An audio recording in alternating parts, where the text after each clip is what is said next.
ब्रह्मांड की रचना कैसे हुआ? क्या बिग बैंग से हुआ या फिर इस ब्रह्मांड को किसी ने बेहद ही सटीक योजना के साथ अस्तित्व में लाया?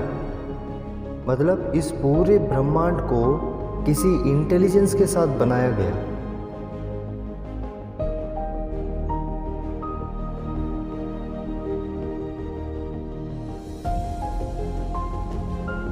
क्योंकि हम उस समय के बारे में जान रहे हैं जब समय का भी कोई अस्तित्व नहीं था।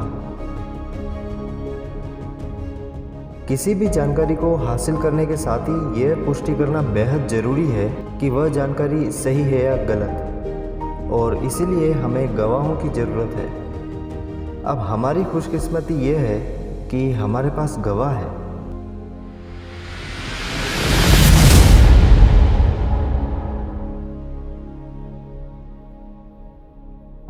Proverbs chapter 8:22 onwards. यहाँ बुद्धि अपनी अस्तित्व के बारे में गवाही देती है। यहोवा ने मुझे काम करने के आरंभ में वरन अपने प्राचीन काल के कामों से भी पहले उत्पन्न किया। मैं सदा से वरन आदि ही से पृथ्वी की सृष्टि से पहले ही से ठहराई गई हूँ। जब ना तो गहरा सागर था और ना जल के सोते थे, तब ही से मैं उत्पन्न हुई। जब पहाड़ और पहाड़ियाँ स्थिर ना की गई थी, तब ही से मैं उत्पन्न हुई। जब यहोवा ने ना तो पृथ्वी और ना मैदान, ना जगत की धूलि के परमाणु बनाए थे, इनसे पहले मैं उत्पन्न हुई। तो यहाँ से हमें ये पता चलता है कि इस पूरी ब्रह्मांड की सृष्टि करने से पहले परमेश्वर ने बुद्धि की सृष्टि की, और परमेश्वर के उन सभी रचनाओं को बुद्धि देख रही थी, जिसके बारे में बुद्धि ने खुद अपनी गवाही दी है।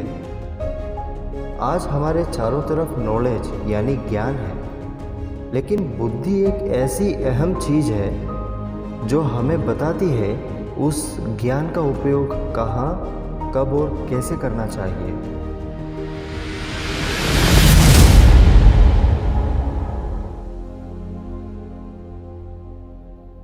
Proverb chapter 8:27 onwards. यहाँ बुद्धि सृष्टि की रचना के बारे में गवाही देती है। जब उसने आकाश को स्थिर किया, तब मैं वहाँ थी। जब उसने गहरे सागर के ऊपर आकाश मंडल ठहराया, जब उसने आकाश मंडल को ऊपर से स्थिर किया और गहरे सागर के सोते फूटने लगे, जब उसने समुद्र की सीमा ठहराई कि जल उसकी आज्ञा का उल्लंघन ना कर सके, और जब वह पृथ्वी की नींव की डोरी लगाता था, तब मैं कारीगरी सी उसके पास थी, और प्रतिदिन मैं उसकी प्रसन्नता थी और हर समय उसके सामने आनंदित रहती थी।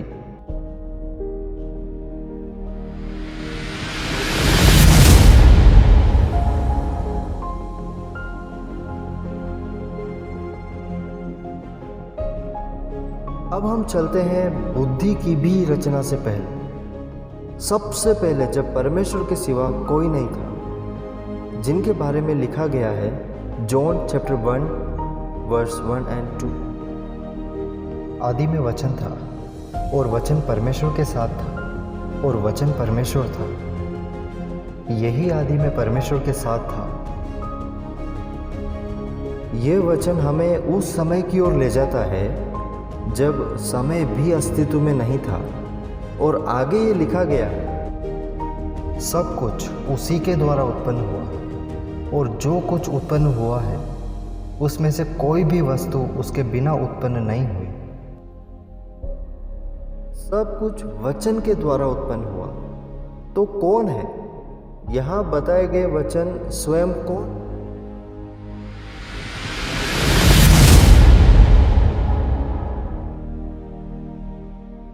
जॉन चैप्टर 1 वर्स 14 और 15। और वचन देहधारी हुआ और अनुग्रह और सच्चाई से परिपूर्ण होकर हमारे बीच में डेरा किया, और हमने उसकी ऐसी महिमा देखी जैसे पिता के एकलौते की महिमा। यूहन्ना ने उसके विषय में गवाही दी और पुकार कर कहा, यह वही है जिसका मैंने वर्णन किया कि जो मेरे बाद आ रहा है वह मुझसे बढ़कर है, क्योंकि वह मुझसे पहले था।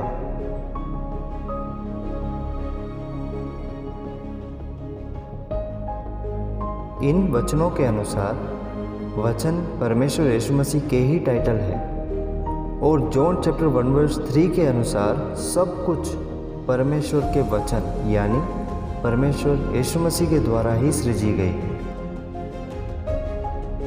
मतलब बिग बैंग से फूट निकले कोई कार्बन के गोले नहीं है, बल्कि ये सभी एक ऐसी वास्तविकता के साथ जो कि इंसानी टेक्नोलॉजी से भी परे और असीमित दिव्य योजना के साथ सृजी गई है।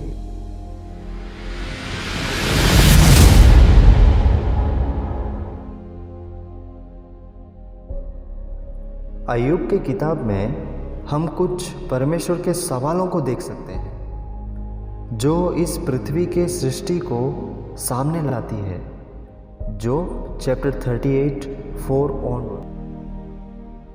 जब मैंने पृथ्वी की नींव डाली तब तू कहाँ था? यदि तू समझदार हो तो उत्तर दे। उसकी नाप किसने ठहराई? क्या तू जानता है उस पर किसने सूत खींचा? उसकी नींव कौन सी वस्तु पर रखी गई या किसने उसके कोने का पत्थर बिठाया?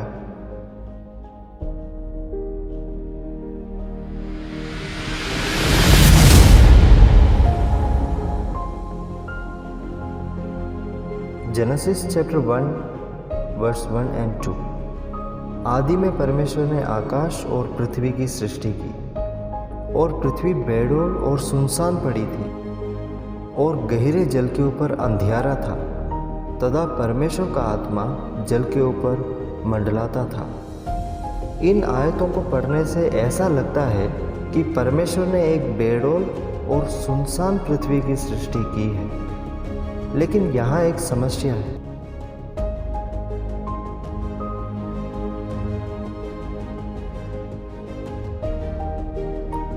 यशायाह चैप्टर 45 वर्स 18। पवित्र आत्मा के द्वारा प्रेरित होकर यशायाह नबी इस प्रकार कहते हैं, क्योंकि यहोवा जो आकाश का सृजनारा है वही परमेश्वर है। उसी ने पृथ्वी को रचा और बनाया, उसी ने उसको स्थिर भी किया। उसने उसे सुनसान रहने के लिए नहीं परंतु बसने के लिए रचा है। वही यूँ कहता है, मैं यहोवा हूँ, मेरे सिवा दूसरा कोई नहीं है। उसने उसे मतलब परमेश्वर ने इस पृथ्वी को सुनसान रहने के लिए नहीं परंतु बसने के लिए इस पृथ्वी को रचा है। यहाँ से ये पता चलता है कि परमेश्वर ने जब इस पृथ्वी को बनाया तब ये पृथ्वी सुनसान और बेडोल नहीं थी, बल्कि रहने लायक परमेश्वर के बेहद सुंदर सृष्टियों में से था। सूरज, चांद, तारे और जितनी भी हेवनली बॉडीज हैं उन सभी के साथ ही परमेश्वर ने इस पृथ्वी को बनाया और इस पृथ्वी में बेहद सुंदर पहाड़ियाँ, समुद्र और उसमें रहने वाले जीव और ज़मीन पर चलने फिरने वाले छोटे से लेकर बड़े बड़े जीवों तक, यहाँ तक कि डायनासोर्स जैसे जीव भी शामिल थे। इस पृथ्वी में बेहद सुंदर पेड़ पौधे और उन पेड़ पौधों को फलने फूलने के लिए सूरज भी था। जब परमेश्वर ने इस पृथ्वी को बनाया तब इस पृथ्वी को और इस पृथ्वी में रहने वाले सभी सजीव प्राणियों को फलने फूलने के लिए जिन जिन चीज़ों की भी ज़रूरत थी उन सभी चीज़ों को एक ऐसी परे समझ के साथ जिसकी हमारा दिमाग कल्पना तक नहीं कर सकती, उस समझ के साथ बिना किसी गलती के बेहद ही अद्भुत तरीके से परमेश्वर ने बनाया। एक मिनट रुको, जेनेसिस चैप्टर 1 वर्स 1 एंड 2 यहाँ क्या लिखा हुआ है? आदि में परमेश्वर ने आकाश और पृथ्वी की सृष्टि की। पृथ्वी बेडोल और सुनसान पड़ी थी और गहरे जल के ऊपर अंधियारा था, तथा परमेश्वर का आत्मा जल के ऊपर मंडराता था। इसे पढ़ने से ऐसा लग रहा है कि परमेश्वर ने एक बेडोल और सुनसान पृथ्वी की सृष्टि की है, जबकि यशायाह से हमें यह पता चलता है कि परमेश्वर ने एक रहने लायक पृथ्वी की सृष्टि की है। ये कैसे संभव है?